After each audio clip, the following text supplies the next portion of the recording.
We're holding in Brachos Daf Dalid. And today's topic, what does it take to be a Chassid? The Gemara begins by quoting a pasuk from Tehillim Pei Vav LeDavid. Words by David. Shamro nafshi ki Chassid ani. Guard my soul, for I am a Chassid. I am a pious person. And why is this a remarkable statement? Why is it remarkable that King David would say to God, watch over me, for I am a pious person? So, I think there are two reasons why a person might say that this is a remarkable statement. First of all, it comes after a very, can I use the word sordid? Sordid. Let's say a seemingly spiritually dark moment in King David's life after the affair with Bathsheba.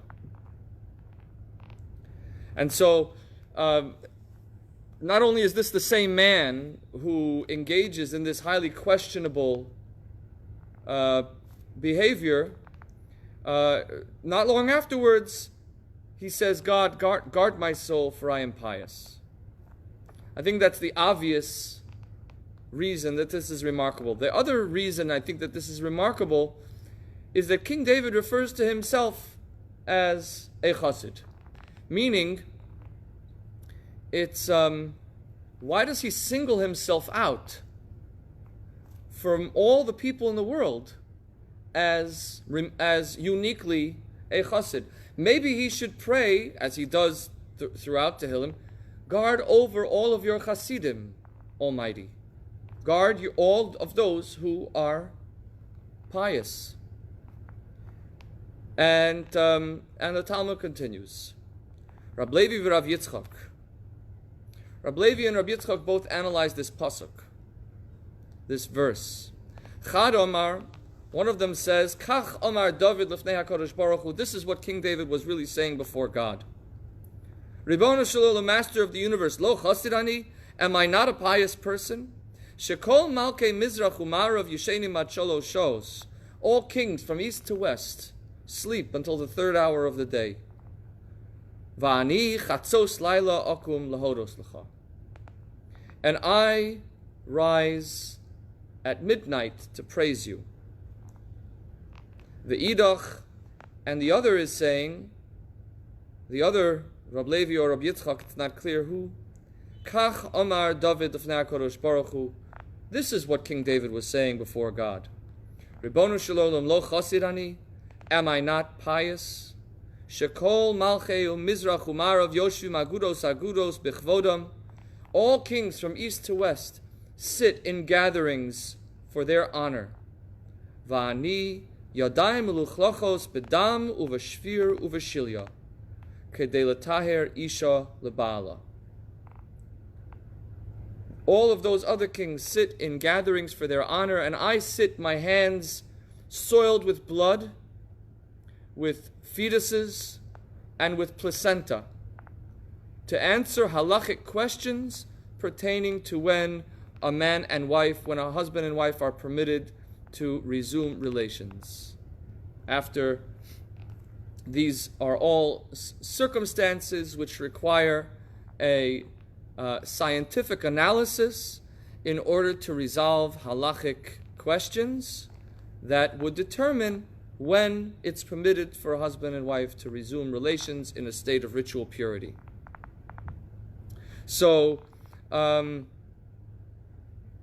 it seems to me, I hope to analyze this from a few different angles, but it seems to me that these two analysis of King David's words address both of these questions. We have a misconception in our society, in modern religious Jewish society, that being a chassid means membership of a group. It means that you adhere to certain almost ethnic customs. It's like an ethnic subset of the Jewish people. You have a certain culture that you belong to.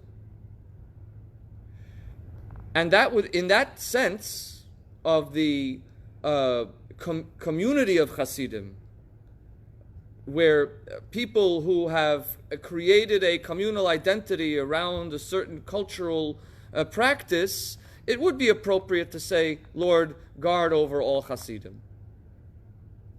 But King David says, actually, I'm talking about a different idea of what it means to be a Chassid.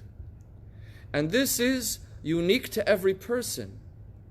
Meaning, there is no person who can call themselves a Chassid by the criteria that someone else is justly called a Chassid.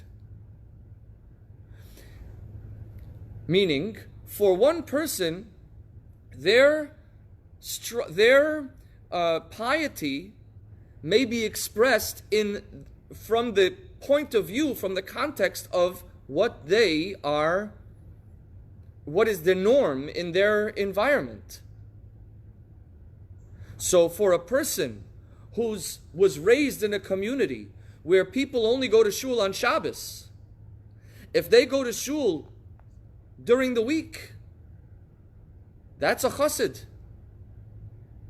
They're pious beyond the expectations of what's the norm in their background. And so what David HaMelech is saying here is that you have to recognize the reason why I am a chassid. I recognize that it's not because of any kind of hat that I put on. It's because when it comes to, in my frame of reference, the norm is to sleep till the third hours of the day because you have workers to take care of everything. But I wake up early to pray to Hashem.